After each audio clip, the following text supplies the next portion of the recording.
네, 안녕하세요. 영남차TV 차영남입니다. 오늘은 배우에게 소속사가 꼭 필요한가라는 주제로 찾아왔는데요. 많은 배우 동료들이 이제 저를 만나면 너 지금 회사 있어? 어때? 이렇게 물어보곤 해요. 아마도 이제 자신의 입장과 얼마나 비슷하고 다른지 알기 위한 질문이겠죠. 저는 이제 현재 소속사 없이 프리랜서로 활동하고 있고요. 전에는 총 3군데의 소속사를 거치며 활동해 왔습니다. 하지만 배우로서 소속사와 경험할 수 있는 정도의 어떤 폭넓은 활동을 해본 수준은 아니기 때문에 신인 입장에서 말씀드리려고 합니다. 소속사가 있을 때와 없을 때의 차이, 장단점 등을 오늘 저와 함께 알아가 보면 좋을 것 같습니다.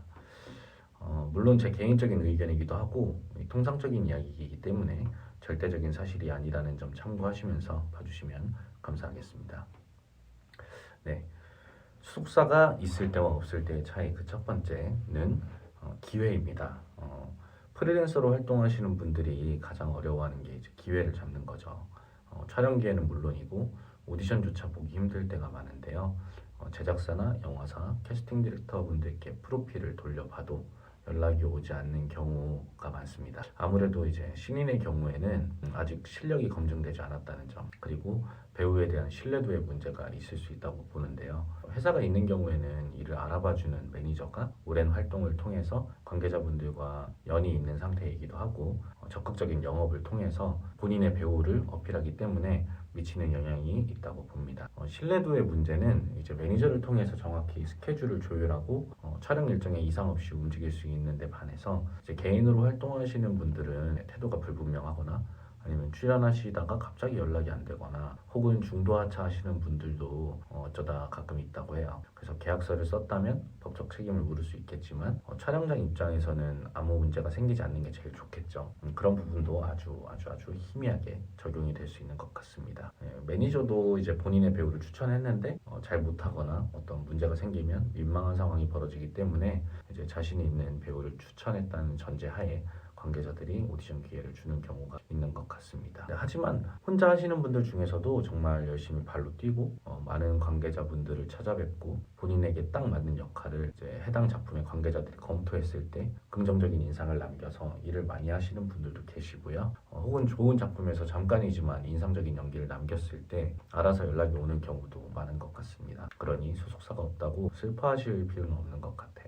그 다음 두 번째는 파트너십입니다. 회사와 배우는 계약 관계이기 때문에 서로 맡은 바의 의무를 다 해야 합니다. 계약서상에는 회사가 갑이고 배우가 을이라고 명시되어 있는 경우가 대부분이지만 탑스타들이나 경력이 많은 배우분들 같은 경우엔 회사에서 모신다는 표현을 쓰는 경우도 많기 때문에 쉽게 말하면 서로 동업하는 관계라고 볼 수 있는 것 같아요. 배우가 촬영장에 가서 연기를 해야 회사가 돈을 벌 수 있으니까 회사는 배우의 실력이나 개런티를 계속 디벨롭해야 하고 또한 배우들도 이제 실력과 인지도를 키워야 개런티가 높아지고 참여할 수 있는 작품의 폭도 넓어지기 때문에 서로 열심히 하게 되는 거죠. 좋은 매니저들은 일정만 같이 소화하는 게 아니라 배우에게 작품이 들어왔을 때 어떤 작품, 어떤 캐릭터가 소속 배우에게 잘 어울리는지 함께 컨설팅하고 고민하기 때문에 배우로서도 좋은 협업 관계가 아닐 수 없습니다. 이 부분에서는 소속사 없이 하시는 분들이 어디에 조언을 구하거나 의지를 하기가 힘들 수 있는데요.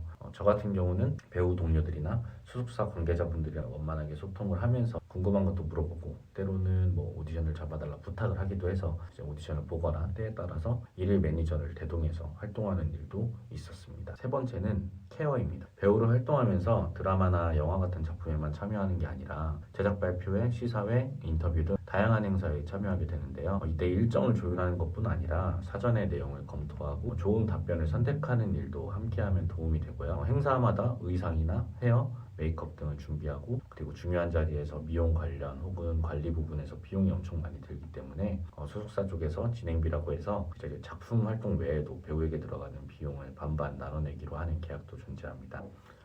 아무래도 비용 부담이 줄어들면 이제 배우가 연기 외에 특기를 배우거나 평소 관리를 하는데도 도움이 되기도 하고 회사에서 협찬이나 후원을 구해주면 더 좋겠죠. 네, 마지막으로 성장입니다. 매니저들 또한 좋은 배우를 성장시켰다는 부분에서 커리어가 쌓이는데요.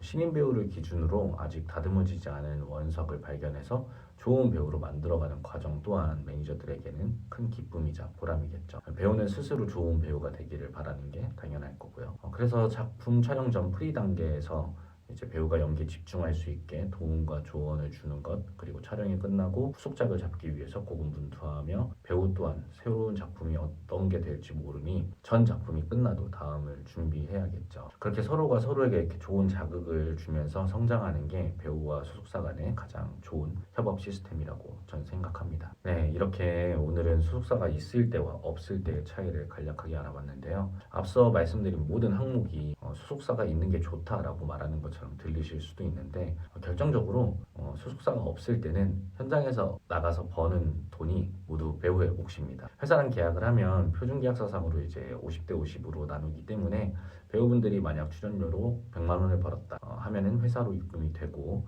매니저와 대동하여 현장에 나가서 쓴 기타 부대 비용 등이 진행비로 빠져나가고 남은 금액의 절반을 출연료로 받게 됩니다. 그래서 때로는 혼자서 활동을 활발하게 하시는 분들이 소속사가 있는 분들보다 많이 버시는 경우가 있어요. 게다가 광고 같은 일까지 함께 하게 되면 혼자 하는 것도 경제적으로 봤을 땐 나쁘지 않습니다. 다만 신인의 경우 페이보다는 기회에 더 집중을 하는 일이 많기 때문에 오디션이 많이 잡히고 작품에 참여하게 되면 홍보를 제대로 할 수 있는 상황이 되고 아무래도 이런 것들이 좀 큰 도움이 되겠죠. 그래서 뭐 얼리 보면 소속사가 있는 게 좀 성장하는 데 있어서는 이제 혼자서 힘으로 다 하는 것보다는 조금 더 도움이 되지 않을까 이런 개인적인 생각도 좀 있습니다. 네, 깊게 얘기하자면 조금 길어지고요. 케이스 바이 케이스가 많기 때문에 궁금하신 점 있으시면 댓글 남겨주시면 제가 아는 내용 안에서 댓글 남겨드리도록 하겠습니다. 네, 배우분들 모두 오늘도 화이팅 하세요. 화이팅!